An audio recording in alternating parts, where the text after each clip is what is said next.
Hey, it's your Wisconsin Wine back again with another review. Day 2 on the road, and I wanted to showcase you in my traditional black, right? I thought it would go great with the white background, where I'm staying. Okay, so traditional black, and I wanted to share with you another wine review while I'm on the road. This, you can see the bottle, this has, for me and for probably a lot of you who are watching, this has memories. Okay, we'll get to that. So, for those who are new, these are wines you can find where you shop for wine, wine store, wine shop, liquor store, grocery store. You can find these wines on your shelves, right? Right? Okay. And I go to do a review of these wines, pick a couple, do a review, let you know what I think about them. Thumbs up, pretty solid wine. 3/4, you know what? I would drink that. Halfway, ooh, it's shaky, but thumbs down, done. All right? So there you have it. So now, Riunite Lambrusco. I'm not going to age myself, but Riunite Lambrusco was around in the 70s. Okay, it's been around for a long time, Riunite Lambrusco. Probably going back to the 50s. Riunite Lambrusco. I wasn't born back then, but Riunite has been known for a long time. It was in Lambrusco. We're talking about a time when the wines that were shipped to America before 1976, when the rest of the world realized that they could make good wines in America. We're talking about the French wine competition, right? Okay, so prior to 1976, before the rest of the world realized that we can make good wines in California, we just received, imported, or exported their simple wines. They thought everybody in America just liked sweet wines, right? They thought we were uneducated when it comes to wine, right? So they just sent us, this is America, we'll send them this. We'll just send them that, right? Same thing with Riesling, same thing with Chiantis, or Italian wine, same thing with French wines, and if they sent some of this stuff that was like, really good, you had to pay premium to enjoy it at a high-end restaurant. That's what they thought about American wine drinkers. All right, that's enough of that soapbox. So, Riunite goes way back. A lot of us, when we think about Riunite, we think about Morgan David. We think about Night Train. We think about Mad Dog 2020. We think about all those wines when we think about Riunite. But it's a Lambrusco.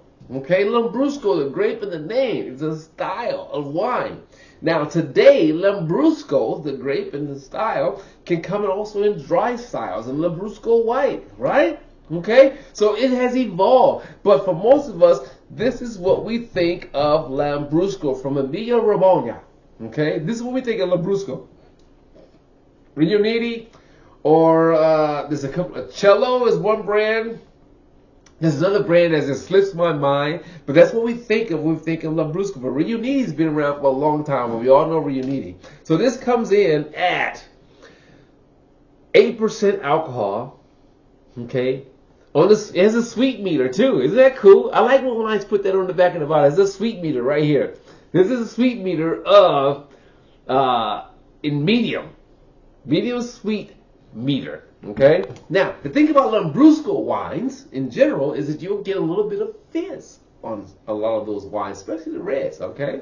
There's, again, different levels, different quality styles, but this brings back old memories. They've changed their label.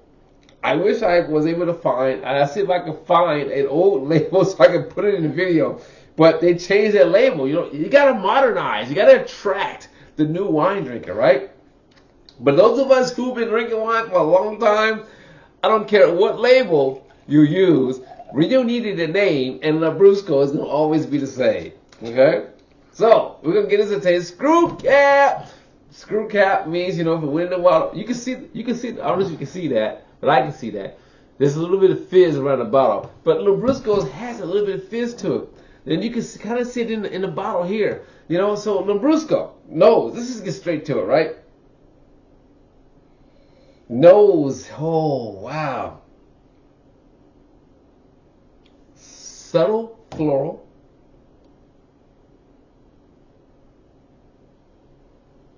There's a little hint of like citrus in the background. That probably could be attributed to acidity. I mean, it's a grape. right? There got to be some acidity to balance things out, right? I'm going to go cranberry, underripe blueberry, and tart cherry. That's where I'm going. I used to grow blueberries, so I know what underripe blueberries taste like and smell like. There you go. All right, that's what I'm going for here. So, 8% alcohol, non-vintage from Emilia Romagna, and this is going to be called. It's going to be classified as semi-sweet. So this is kind of what we said, you know, like in the medium range, semi-sweet, and just give it a taste. Oh my God, this is going to be a complete throwback for me. And hopefully it's a throwback for you that I want to say to you, you know what? Go out and try Lambrusco from Riunite again. All right, here we go.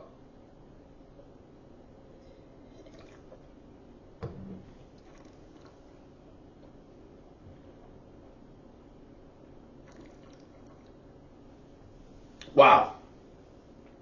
There's that. It's not as sweet as what I thought it was going to be. There's a sweetness to it, but not as sweet as I thought it was going to be. Here's the thing that happens. We evolve when we begin to drink wine. As we evolve, our wines become drier and drier. Some of us, move more towards white. Some of us move towards red wine. Some of us move towards a specific grape, and red or white. But our paths begin to evolve. Back when I first started drinking Riunite Lambrusco, it was a lot sweeter than this. There's a sweetness to it, but it's a lot sweeter than this. But there's also the fizz that lifts the sweetness off your palate. If you let this wine go flat, you'll taste the sweetness.